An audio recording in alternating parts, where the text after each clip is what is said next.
So I have explained you, सबसे पहले हमारे पास बनता है receipt and payment account. Receipt and payment account में past year, present year and future year तीनों सालों के डाटा इस अकाउंट में अवेलेबल होते हैं। किसमें? रिसीप्ट एंड पेमेंट अकाउंट में। सबसे पहले क्या आता है? Opening cash and bank balance, माने it is just like a cash book. जो भी साल के शुरू में ओपनिंग कैश और बैंक बैलेंस है वो डेबिट साइड में आता है। इसके अलावा और क्या आता है? कैपिटल रिसीप्ट, माने कैपिटल नेचर के जो भी रिसीप्ट हुए, माने पैसा आएगा तो डेबिट में, जाएगा तो क्रेडिट में। तो कैपिटल रिसीप्ट में like sale of assets, club ने कोई असेट्स बेची, इन्वेस्टमेंट बेची, बोरोइंग्स की, ये सारी कहाँ आती हैं? आपकी डेबिट साइड में। In same way we have capital payment. आपने कोई कैपिटल नेचर की पेमेंट की, लाइक परचेज ऑफ एसेट्स, कोई एसेट्स खरीदी। क्लब की बात कर रहे हैं हम, किसकी बात कर रहे हैं? नॉन प्रॉफिट इंस्टीट्यूशंस, जिसका मेन एम प्रॉफिट कमाना नहीं होता बल्कि क्या होता है? Social welfare. तो कोई एसेट्स खरीदी, कोई इन्वेस्टमेंट खरीदी, तो वो सब हमारी क्या है? This all are capital receipt. इसके अलावा क्या आएगा? Revenue receipt. What is revenue receipt? जैसे आप प्रॉफिट एंड लॉस अकाउंट बनाते थे प्रोप्राइटरशिप में, तो क्लब का जो रेवेन्यू रिसिप्ट है, माने जो क्लब को रेगुलर बेसिस पे होती रहती है, वो क्या हो? Like subscription received. What is subscription? जो क्लब के मेंबर्स क्लब को ईयरली पे करते हैं, फीस देते हैं, like membership fees, this is called subscription. Club की एंट्रेंस फीस, क्लब को रेंट मिला, कोई डोनेशन मिली, तो एक तरह से ये क्लब की रेगुलर कलेक्शन है जो क्लब को रूटीन में होती रहती है, और भी हो सकती है। In same way we have some revenue payment, payment of revenue nature, like salary paid, rent paid, commission paid, honorariums pay. And what is honorariums? कि जो लोग क्लब में अपना टाइम डिवोट करते हैं, तो उनको क्लब रिवार्ड के पॉइंट ऑफ व्यू से उनके सम्मान में कुछ पैसे उनको देती है। This is called honorarium. और ये आपका आ गया closing cash and bank balance. It is just like a cash book. Opening cash, collection दो टाइप की हो गई, कैपिटल एंड रेवेन्यू। पेमेंट दो टाइप का हो गया, capital and revenue, and remaining is of your closing cash. ये basic format है रिसीप्ट एंड पेमेंट अकाउंट का। तो जनरली ये रिसीप्ट एंड पेमेंट अकाउंट आपको क्वेश्चन में गिवन होता है। And now we need to prepare, हमें बनाना होता है इसमें इनकम एंड एक्सपेंडिचर अकाउंट। क्या बनाएंगे? Income and expenditure account. इसमें डेबिट साइड में आपकी एक्सपेंडिचर आएंगे और क्रेडिट साइड में आपकी इनकम्स आएंगी। तो जो इस अकाउंट में रेवेन्यू नेचर वाले आइटम है, माने this is just like a revenue payment, और ये क्या था आपका? Revenue receipt. वो दोनों यहां पे आएंगे, माने रेवेन्यू इनकम को कहां शो करेंगे? क्रेडिट साइड में। और रेवेन्यू एक्सपेंडिचर कहां शो करेंगे? डेबिट साइड में। कैपिटल वाले नहीं आएंगे। We will write down only revenue incomes and revenue expenditure. जो आइटम रेवेन्यू नेचर के हैं, रेवेन्यू मतलब कौन से हो गए? जो रेगुलरली यूज, मतलब रेगुलर बेसिस पे क्लब को होते रहते हैं, इनकम्स भी और एक्सपेंडिचर्स भी, वो इस अकाउंट में शो होगा। लेकिन जब मैं यहां से capital receipt and payment account से फिगर ट्रांसफर करूंगा इनकम एंड एक्सपेंडिचर अकाउंट में, तो इनकम एंड एक्सपेंडिचर अकाउंट में जब फिगर जाएंगी, तो in revenue expenditure and revenue incomes में जो मैंने यहां से यहां ट्रांसफर किया, उसमें कुछ एडजस्टमेंट करनी पड़ेंगी, और एडजस्टमेंट करने के बाद जो अमाउंट आएगा वो हम यहां पर शो करेंगे। तो वो क्या क्या एडजस्टमेंट करनी पड़ेगी? वो 4 टाइप की आपकी एडजस्टमेंट है। पहला, माने amount in receipt and payment account, जो अमाउंट आपका रिसीप्ट एंड पेमेंट अकाउंट में गिवन था उसमें ऐड करेंगे। क्या ऐड करेंगे? Outstanding closing. ये रूल दोनों के लिए कॉमन है, चाहे वो एक्सपेंडिचर हो या इनकम हो, दोनों के लिए कॉमन रूल एप्लीकेबल होगा। क्या रूल एप्लीकेबल होगा? आउटस्टैंडिंग क्लोजिंग हमेशा ऐड होगा, चाहे वो एक्सपेंस हो या इनकम हो। आउटस्टैंडिंग ओपनिंग हमेशा लेस होगा, ठीक है। एडवांस ओपनिंग ऐड होगा, एडवांस क्लोजिंग लेस होगा।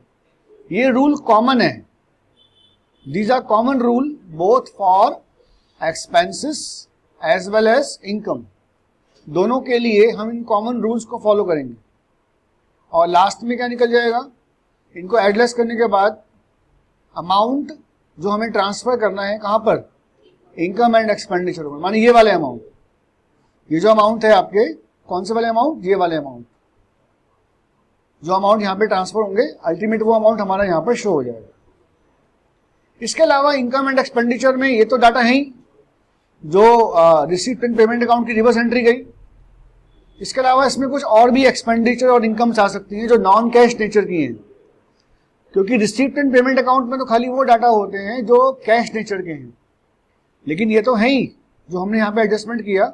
इसके अलावा नॉन कैश नेचर में और क्या हो सकता है, non cash expenditure like depreciation, loss on sale, जैसे आप प्रॉफिट एंड लॉस अकाउंट में करते थे वो यहाँ भी आएंगे। कोई नॉन कैश इनकम है like profit on sale of assets, तो वो भी हम यहाँ पर शो करेंगे। उसके बाद क्रेडिट साइड में से डेबिट साइड को माइनस करेंगे। क्रेडिट बड़ा है, डेबिट छोटा है, तो क्या बोलेंगे, टू सरप्लस। और अगर डेबिट बड़ा है, क्रेडिट छोटा है, तो दिस इज कॉल्ड डेफिसिट। तो इस टाइप से आपका ये इनकम एंड एक्सपेंडिचर अकाउंट बनेगा। तो लास्ट जो लेक्चर्स हमने किए थे उसमें हमने डिस्कस किया था कि हाउ विल बी प्रिपेयर, कैसे हम बनाएंगे रिसीप्ट एंड पेमेंट अकाउंट। और आज हम कुछ क्वेश्चन ट्राई करेंगे concern with preparing of income and expenditure account, कि आपका जो इनकम एंड एक्सपेंडिचर अकाउंट है वो बेसिकली कैसे बनेगा। इस पॉइंट को हम थोड़ा सा यहाँ पे डिस्कस करेंगे। तो आपको ध्यान रखना है इस पॉइंट का कि यहाँ पर जो रेवेन्यू और जो आइटम रिसीप्ट एंड पेमेंट में रेवेन्यू नेचर के हैं वो यहाँ ट्रांसफर होंगे सब्जेक्ट टू सम एडजस्टमेंट, और साथ में जो नॉन कैश एक्सपेंडिचर या लॉसेस हैं वो भी आएंगे और नॉन कैश इनकम्स भी आएंगे। और अगर क्रेडिट बड़ा है, डेबिट छोटा है, तो दिस इज कॉल्ड सरप्लस। और अगर डेबिट बड़ा है, क्रेडिट छोटा है, तो दिस इज कॉल्ड डेफिसिट। तो इस टाइप से हमें इसको प्रिपेयर करना होता है। ये फॉर्मेट क्या है, हेडिंग आएगा income and expenditure account for the year ended, दो कॉलम्स बनेंगे, debit column and credit column. डेबिट में क्या आएगा, expenditure, then amount, income, then amount, ऐसे लिखिए, एक्सपेंडिचर, अमाउंट, इनकम, अमाउंट, ऐसे चार कॉलम्स बन जाएंगे, ऐसे जैसे बनता है लेजर के अंदर। तो डेबिट हमारा एक्सपेंडिचर साइड है और क्रेडिट हमारा इनकम साइड है, वन बाय वन। तो मैंने आपको स्पेशली बताया था, दोबारा यहाँ पे बोल देता हूं कि इनकम कौन सी आती है, we will write down income of revenue nature. जो रेवेन्यू नेचर की इनकम है उसी को हम यहां पर शो करते हैं, income only of a revenue nature, जो रूटीन में होती रहती हैं। और खर्चे भी कौन से शो करेंगे,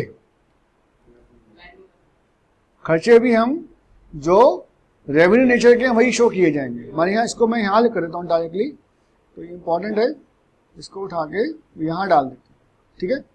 तो जो डाटा रेवेन्यू वाले हैं वही शो होंगे सब्जेक्ट टू एडजस्टमेंट। सबसे पहले देखिए क्या लिखा है, फीस कलेक्टेड, माने पूरे साल में आपको 3,80,000 रुपए की फीस कलेक्ट हुई, जिसमें 80,000 आपको प्रीवियस ईयर के मिले थे।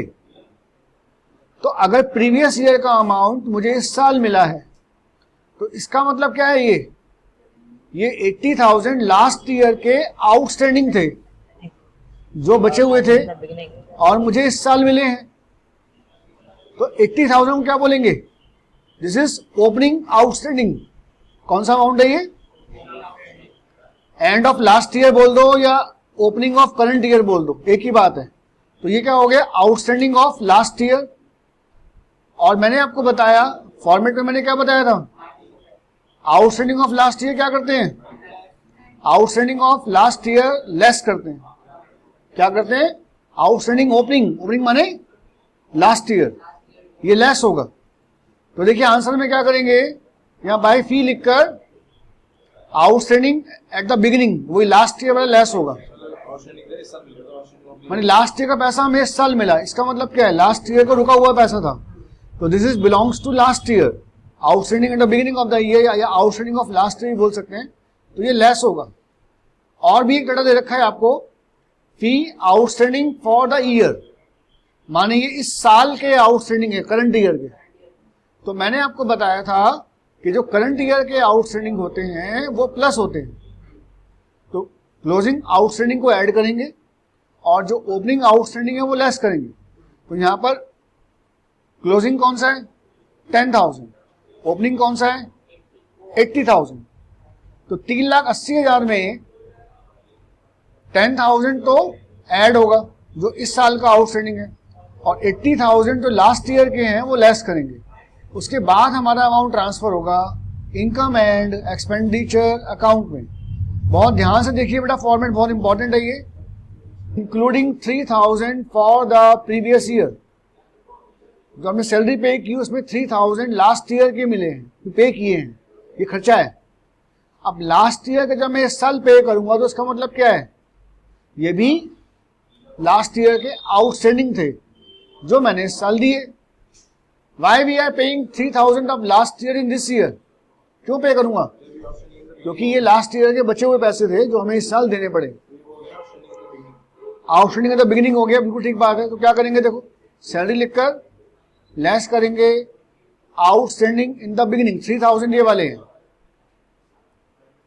और 1,000 की फिगर कहां लिखी हुई है, 1,000 के बारे में क्या लिखा, ये लिखा हुआ अलग से, salary outstanding at the end of the year, ये इस साल की क्लोजिंग आउटस्टैंडिंग है।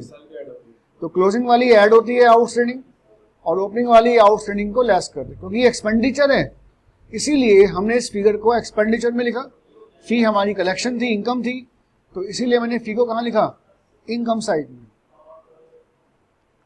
इसके बाद जो नेक्स्ट हमारे पास आता है, this is called entrance entertainment expense, simple expense है, एक्सपेंडिचर में जाएगा। देखो यहां लिखा हुआ है एक्सपेंडिचर में एंटरटेनमेंट एक्सपेंस। उसके बाद tournament expense, meeting expense, travelling expense, ये सारे खर्चे हैं हमारे। नहीं, क्लब है तो क्लब में आप कहीं जाते हैं घूमने फिरने, कुछ काम है क्लब का, ट्रैवलिंग होती रहती है क्लब के अंदर, तो टूर एंड ट्रैवल का खर्चा भी आपको रूटीन का माना जाएगा। तो देखिए सारे एक्सपेंडिचर में आ गए, एंटरटेनमेंट, टूर्नामेंट, मीटिंग, ये सारे आपके खर्चों में आएंगे। These all are of your expenditure. Rent, अब देखो अगला क्या है, ध्यान से देखते हैं, purchase of books and periodicals. आपने बुक्स एंड पीरियोडिकल्स खरीदे, including 19,000 for the purchase of books. बहुत इंपॉर्टेंट पॉइंट है, ध्यान से मैं बता रहा हूं, समझ लीजिए। जो बुक्स हैं, जो हमारी बुक्स होती हैं, बुक्स होता है हमारा कैपिटल एक्सपेंडिचर, क्योंकि बुक्स को हम लंबे समय तक यूज करते हैं, ऐसा हम मानकर चलते हैं। तो मैंने बाइंग बुक्स तो क्या होगा, कैपिटल एक्सपेंडिचर।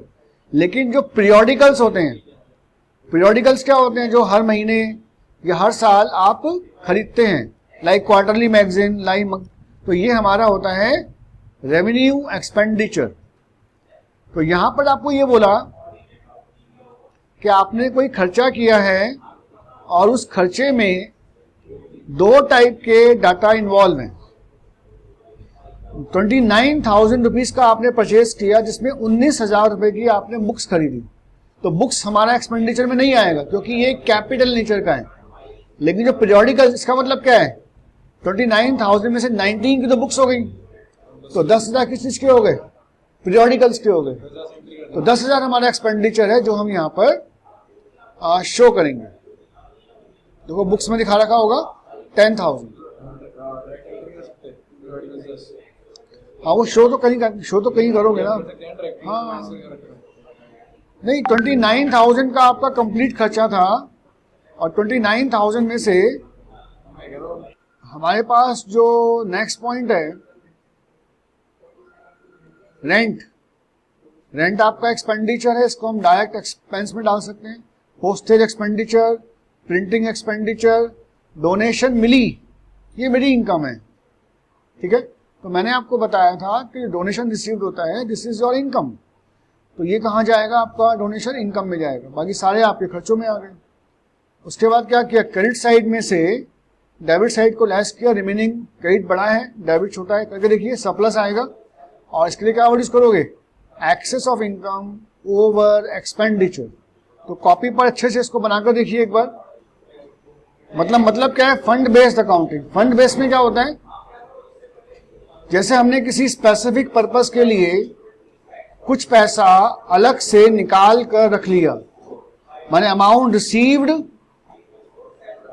जो मिला था उसको हमने सेट असाइड अलग रख दिया किसी स्पेसिफिक काम के लिए, उसको बोलते हैं fund based accounting.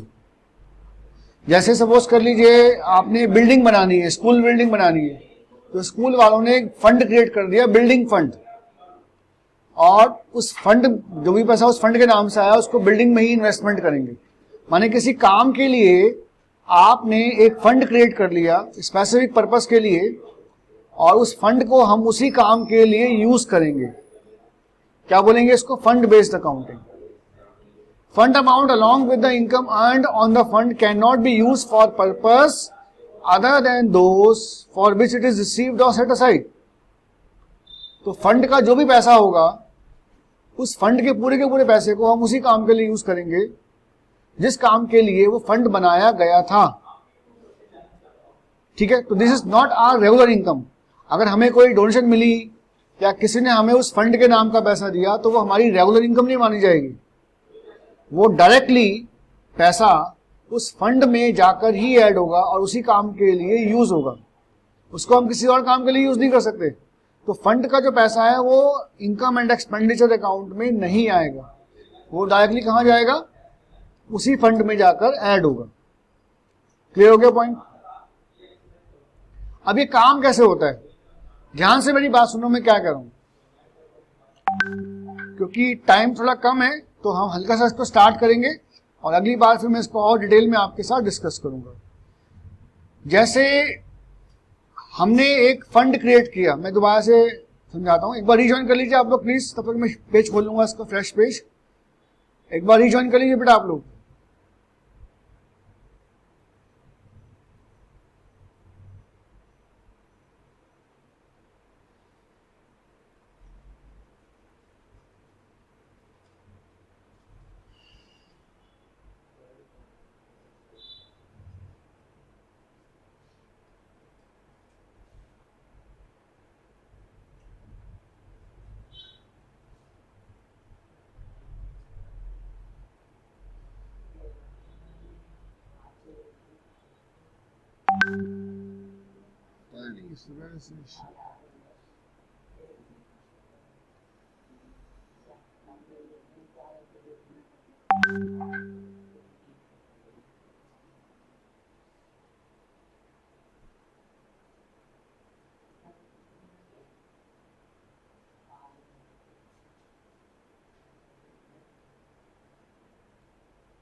Most important concept, बड़े ध्यान से आपने इस कॉन्सेप्ट को समझना है। माने फंड बेस्ड अकाउंटिंग का मतलब होता है fund created for specific purpose, काम के लिए, तो this is called fund based accounting. अब ये कैसे काम करता है, ध्यान से पूरी एग्जांपल समझिए आप लोग, समझ में आ जाएगा आपको। I will clear. सपोज कर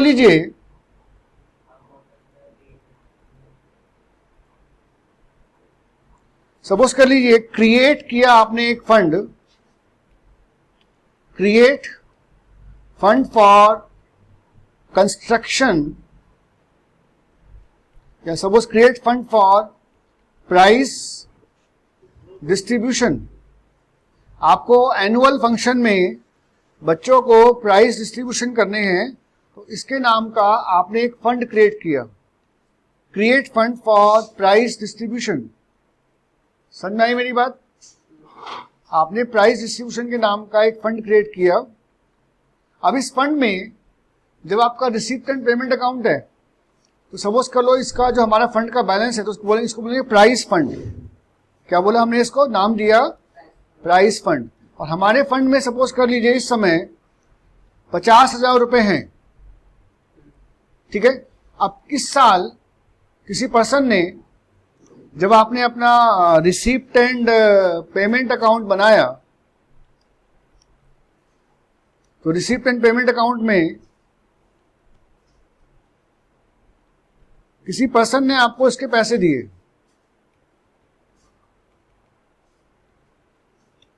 यहां पे दो कॉलम बनेंगे आपके, रिसीप्ट और ये आपका हो गया पेमेंट, ठीक है।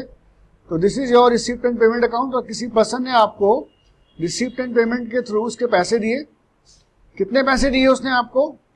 सपोज कर लीजिए आपको प्राइस फंड के नाम का पैसा मिला इस साल 15,000, और मेरा जो प्राइस डिस्ट्रीब्यूट किया मैंने इस साल, प्राइस मैंने इस साल जो डिस्ट्रीब्यूट किया लोगों को, तो मैंने प्राइस डिस्ट्रीब्यूट किया आपका लाइक 35,000। तो ये मेरे पास पोजीशन है इस साल की, यानी पैसा मिला और मैंने उसके हिसाब से लोगों को प्राइस भी डिस्ट्रीब्यूट किया, ठीक है। मेरी बात समझ में आ गई आपको? क्वेश्चन में क्या क्या गिवन था आपको? ये मेरा ओपनिंग बैलेंस है, this is my like an opening balance. ये मेरा, मैं लिख देता हूं, मैं दोबारा से लिखा नहीं मैंने यहाँ पे, this is your opening price fund. तो ये था मेरा प्राइस फंड का ओपनिंग बैलेंस। इस साल मेरे को रिसीप्ट एंड पेमेंट अकाउंट में जो और फंड मिला, 15,000 रुपए का कलेक्शन हुआ, और मैंने प्राइस डिस्ट्रीब्यूट किए इस साल 35,000 रुपए के। तो ये अमाउंट कहां शो हो रहा होगा? ओपनिंग प्राइस फंड कहां शो होगा? ये मेरा शो होगा, this is in balance sheet opening. कहां आ रहा होगा ये कहां शो होगा मेरा? क्योंकि ये ऑलरेडी फंड क्रिएट किया हुआ है, तो ये मेरा शो हो रहा होगा ओपनिंग बैलेंस शीट में। अगर मैंने फंड इसी साल क्रिएट किया है तो फिर ये ओपनिंग में शो नहीं होगा। अगर चलता हुआ आ रहा है फंड पहले से, तो फिर ये शो होगा मेरा ओपनिंग बैलेंस शीट में। और ओपनिंग में कहां शो हो रहा होगा ये फंड मेरा? लायबिलिटी साइड में। कहां शो होगा? बैलेंस शीट की लायबिलिटी में ओपनिंग प्राइस फंड शो हो रहा है 50,000 रुपए का। रिसीप्ट एंड पेमेंट में मुझे इस साल कलेक्शन हुआ फंड का, कितना कलेक्शन हुआ फंड का? मुझे कलेक्शन हुआ फंड का मुझे 15,000 रुपए का, और मैंने फंड जो डिस्ट्रीब्यूट किया है इस साल वो 35,000 का डिस्ट्रीब्यूट कर दिया। तो ये जो फिगर्स हैं ये इस फंड से कनेक्टेड है। तो कोई भी figure income and expenditure account में नहीं जाएगी। बस जब मैं बनाऊंगा बैलेंस शीट क्लोजिंग, कौन सी बनाऊंगा? बैलेंस शीट, तो इसका इफेक्ट डायरेक्टली वहीं आएगा। तो क्लोजिंग बैलेंस शीट में हम क्या करेंगे? जब क्लोजिंग की मैं लायबिलिटी साइड में जाऊंगा, तो क्लोजिंग बैलेंस शीट की लायबिलिटी में I will show opening price fund 50,000 plus करेंगे कलेक्ट, जो कलेक्शन हुआ, प्लस करेंगे कलेक्शन। कितना कलेक्शन हुआ आपका? 15,000 रुपए का, और माइनस कर देंगे आपका प्राइस डिस्ट्रीब्यूट, जो कितना किया मैंने? 35,000 रुपए का। तो जो मेरा नेट फिगर है वो कितना हो गया? 65 माइनस 35, 30,000 रुपए का मेरा फंड बैलेंस शीट की लायबिलिटी साइड में शो हो जाए। अकाउंट क्यों नहीं बनाया? किसका बेटा? आपने दिवाली पर क्रैकर्स खरीदने हैं, या सपोज आपको बर्थडे पे पार्टी देनी है अपनी, तो आप क्या करते हो? अपने बर्थडे पार्टी के लिए आपने एक फंड बना लिया, और फिर जो जो पैसे आपको मिलते गए, आपने उस पैसे को उस बर्थडे वाले फंड में ऐड कर दिया। फिर आपका बर्थडे आया, आपने उस पैसे को खर्च कर दिया। फिर जो बाकी पैसा बच गया वो आपके पास अभी भी है, वो बना हुआ है फंड आपके पास। फिर दोबारा पैसा आएगा तो मैं क्या करूंगा, इस पैसे को दोबारा फंड में ऐड कर दूंगा। जब खर्चा होगा तो मैं दोबारा से उस फंड में से उस पैसे को निकाल लूंगा। लेकिन जो मेरे रेगुलर खर्चे होते हैं, इसका इस फंड से कोई लेना देना नहीं है। मतलब मैंने एक पर्पस के लिए, एक स्पेसिफिक काम के लिए एक फंड क्रिएट कर लिया और सारा काम क्या हो रहा है, उसी फंड में एड लेस हो रहा है। तो इसका इनकम एंड एक्सपेंडिचर अकाउंट से कोई लेना देना नहीं है। कहां कहां जाएगा ये, बैलेंस शीट ओपनिंग और बैलेंस शीट क्लोजिंग में। इतनी बात समझ में आई आपको मेरी। एक बार क्या होता है कि जो मैंने फंड क्रिएट किया था, ये जैसे मैंने फंड क्रिएट किया ना, यहाँ पे एक और एग्जांपल लेता हूं मैं। अब सपोज कर लो इस फंड को मैंने, अब ये फंड का मैं क्या करूंगा, मेरे पास 50,000 रुपए हैं और मैंने क्या किया, फॉर द टाइम बीइंग इस पैसे को कहीं इन्वेस्टमेंट में डाल दिया, लाइक बैंक में जमा करा ताकि इस पे इंटरेस्ट मिलता रहे, या कहीं और इन्वेस्टमेंट कर दिया ताकि उस पे मुझे एक्स्ट्रा इनकम भी जनरेट हो जाए। ऐसा हो सकता है ना भाई, कोई आपने फंड क्रिएट कर लिया, अब फंड एक साथ तो यूज होगा नहीं, पैसा पड़ा हुआ धीरे धीरे यूज होगा। So for the time being मैंने क्या किया, उस पैसे को कहीं इन्वेस्टमेंट कर दिया। क्या कर दिया, उस पैसे को कहीं मैंने, जैसे मैं दोबारा से इस बात को देखूं और मैं ऐसे पोजीशन है मेरे पास कुछ, अभी क्या हुआ कि मेरे पास फंड था, this is on liability side, और ये आपका हो गया यहां पर एसेट साइड, और मेरे पास यहां पे प्राइस फंड था 50,000 रुपए का। लेकिन मेरे को पता है जरूरत नहीं पड़ेगी, तो मैंने इसमें से कुछ पैसे रोक कर, ये सारे भी जैसा आप चाहें, उसको मैंने बैंक में कहीं जमा करवा दिया। तो उसको बोलेंगे प्राइस फंड इन्वेस्टमेंट। क्या बोलेंगे इसको, प्राइस फंड इन्वेस्टमेंट। और ये मैंने इसमें सपोज कर लो ये 50,000 के 50,000 उस इन्वेस्टमेंट में डाल दिए। ठीक है, ये मेरी ओपनिंग पोजीशन है। मैंने फंड को अपनी पॉकेट में ना रखकर मैंने कहीं उस फंड को इन्वेस्टमेंट भी कर दिया। हाँ, अभी यूज तो हम उसी काम के लिए करेंगे, बिल्कुल ठीक बात है। जब प्राइस के लिए पैसा मिला है तो यूज ही प्राइस के लिए होगा, लेकिन घर में रख के क्या करूंगा पैसे का। So for the time being मैंने प्राइस फंड वाले पैसे को बैंक में जमा करा दिया, ताकि जब जरूरत पड़ेगी तो वहां से पैसा निकाल लूंगा। फायदा क्या होगा, जहां भी मैं इस पैसे को इन्वेस्टमेंट करूंगा कुछ तो इंटरेस्ट मिलेगा। ऐसा तो हो सकता है ना, आपको एक गाड़ी खरीदनी 10 लाख रुपए की, आप इकट्ठे कर रहे हो पैसे, यार आज 50,000 इकट्ठे हो गए, आज 2 लाख, तो क्या करोगे, चलिए आज इसको बैंक में जमा करा दे, इसकी एफडी बनवा दे बैंक में। जब 10 लाख रुपए इकट्ठे हो जाएंगे तो इस एफडी को मैं ब्रेक करके अपनी गाड़ी खरीद लूंगा, तब तक उस एफडी का इंटरेस्ट तो आएगा। तो ऐसे ही मैंने क्या किया, अपने फंड को इन्वेस्टमेंट कर दिया। तो वो जो प्राइस फंड इन्वेस्टमेंट है वो अब कहां शो होगी, वो शो होगी बैलेंस शीट में एसेट साइड। क्लियर है बेटा पॉइंट ये। तो प्राइस फंड इन्वेस्टमेंट कहां आ गई, एसेट साइड में। अब सपोज कर लो यही पोजीशन यहां पे कंटिन्यू हो रही है। कौन सी वाली पोजीशन, इसको मैं कॉपी करता हूं और यहां पे इसी पोजीशन को मैं यहां पर दोबारा से पेस्ट कर देता हूं। सपोज ये सेम पोजीशन है जो हमारी लास्ट क्वेश्चन में थी। थोड़ा सा मैं इसको अरेंज कर देता हूं ताकि आपको थोड़ा देखना इजी हो जाए। I will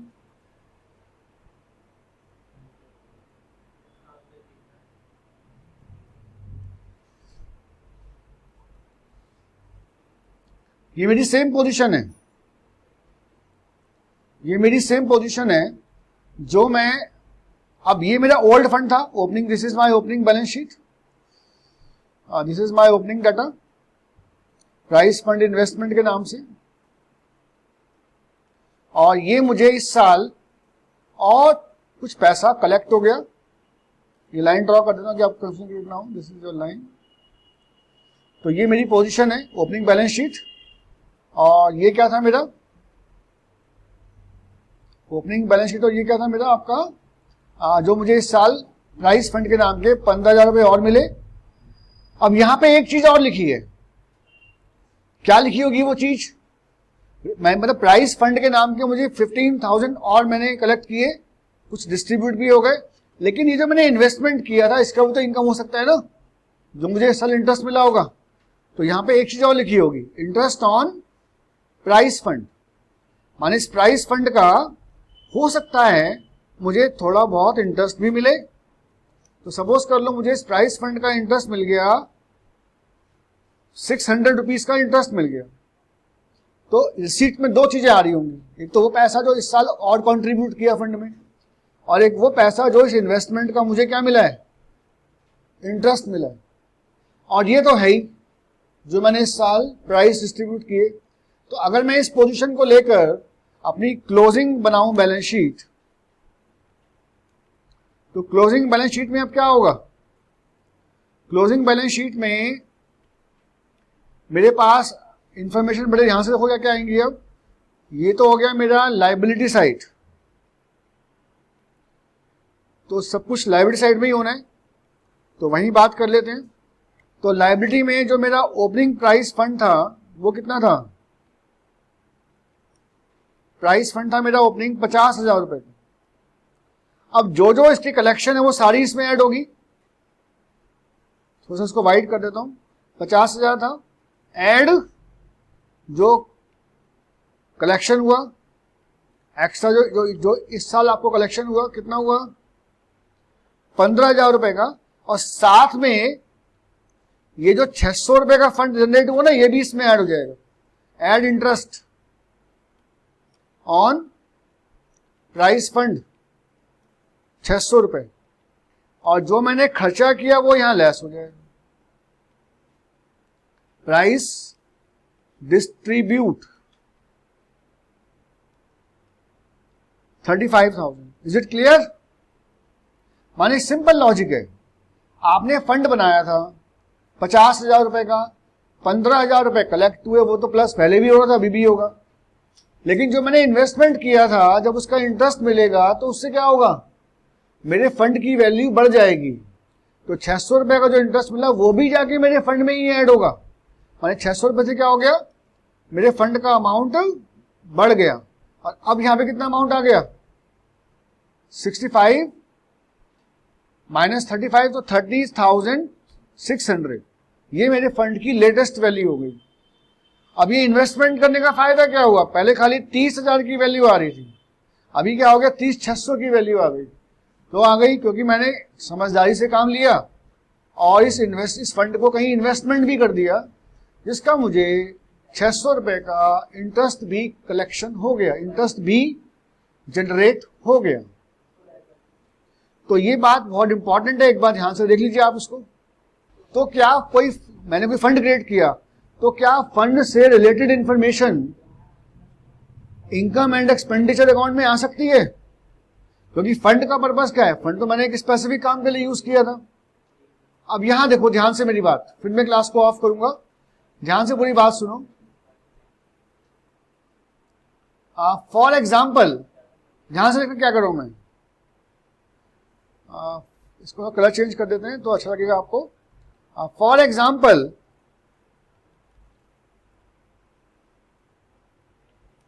in above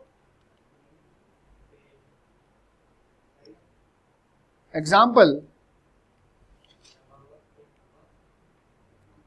price distribute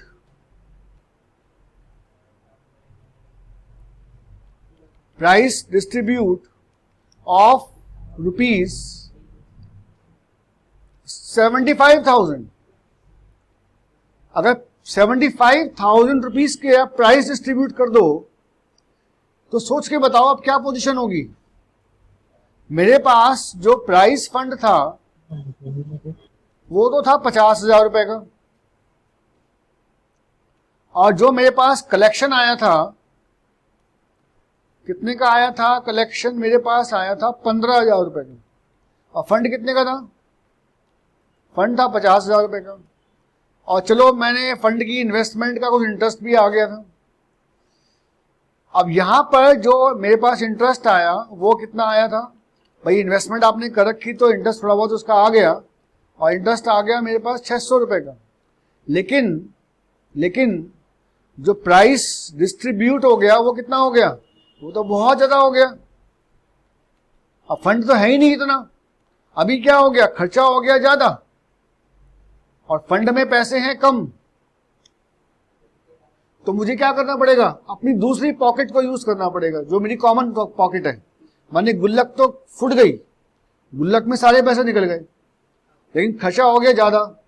अभी तो मैं क्या करूंगा, अब मैं अपना जो नॉर्मल इनकम है, नॉर्मल एक्सपेंडिचर की तरह बाकी खर्चों को निपटाऊंगा। तो ये जो बाकी खर्चा बचेगा ये मेरा ट्रांसफर होगा इनकम एंड एक्सपेंडिचर अकाउंट में। और कहां आएगा ये अमाउंट, कितना आएगा बताइए, डिफरेंस बताओ कितना है, जल्दी बताओ। 9,400। और ये क्या है मेरा, दिस इज माई एक्सपेंडिचर। कहां से होगा ये, एक्सपेंडिचर साइड, क्योंकि खर्चा फंड से ज्यादा हो गया। तो अगर खर्चा फंड को क्रॉस कर जाए तो फंड तक तो कोई दिक्कत नहीं है, पर अगर खर्चा फंड से भी ज्यादा हो जाए तो वो जो एक्स्ट्रा फिगर है वो मुझे अपने रूटीन एक्सपेंडिचर के रूप में दिखानी पड़ेगी और वहीं से उसको सेट ऑफ करना पड़ेगा। तो ये कुछ केसेस हैं जिसके अंदर आपका जो एक्सपेंडिचर है वो ज्यादा होने पर जो बैलेंसिंग फिगर है वो ट्रांसफर करनी पड़ती है आपको इनकम एंड एक्सपेंडिचर अकाउंट में। अकाउंटिंग क्या होती है, एक एग्जांपल लेके मैंने आपको तीनों केस बताए, लेकिन अभी बात बहुत सारी है इसके अंदर और इंपॉर्टेंट पॉइंट है, तो इसको मैं आगे कंटिन्यू करूंगा। तो नेक्स्ट क्लास में इसको आगे फिर हम डिस्कस करते हैं, ठीक है।